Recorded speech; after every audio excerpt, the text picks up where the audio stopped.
It's like this. Air pressure is always pushing on us from all sides. About 15 pounds of pressure for every square inch. But at the same time, our bodies push back against the air pressure with equal force. So it balances out and we don't get crushed. I wish I could see all this. Well, think of it this way. Picture air molecules near the ground as being packed tightly together by the weight of the air above. This is why air is much denser at sea level. But higher up in the atmosphere, there's a lot less air pushing down from above, so the air molecules are not packed together so tightly. Normally, we don't feel any of this unless the pressure changes suddenly. You mean like when your ears pop in an airplane? Exactly. At much greater heights, there is less air weight pressing on you. Your body is reacting to the pressure change.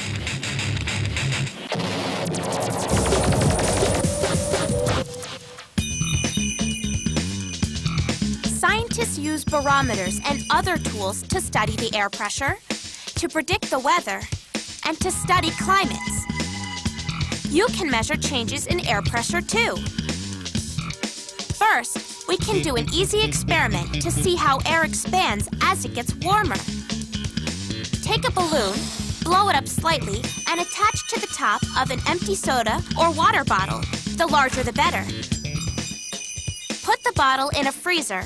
Meanwhile, get a sink or tub of very warm water ready. After 10 minutes, take the bottle out of the freezer. Observe the size of the balloon. Quickly submerge most of the bottle under the very warm water.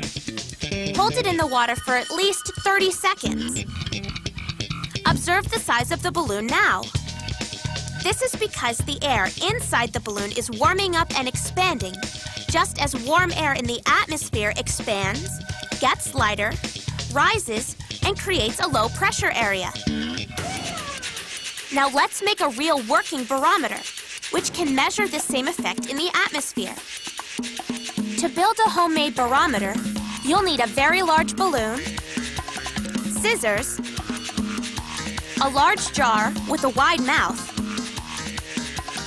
packing tape, a drinking straw, glue, some paper, a pen, a ruler, and a small poster board triangle. Cut off the balloon's neck and stretch it over the mouth of the jar. Seal the balloon to the jar with tape and make sure there are no leaks.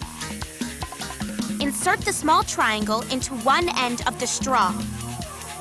Glue or tape the other end of the straw to the center of the balloon lid. This will be your homemade barometer.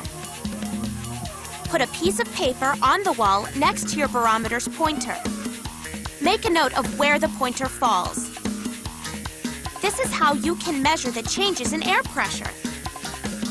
Check the position of the pointer every few hours, each time writing down the measurement. If the pointer moves down, it's because there is less atmospheric pressure pushing down on your balloon barometer.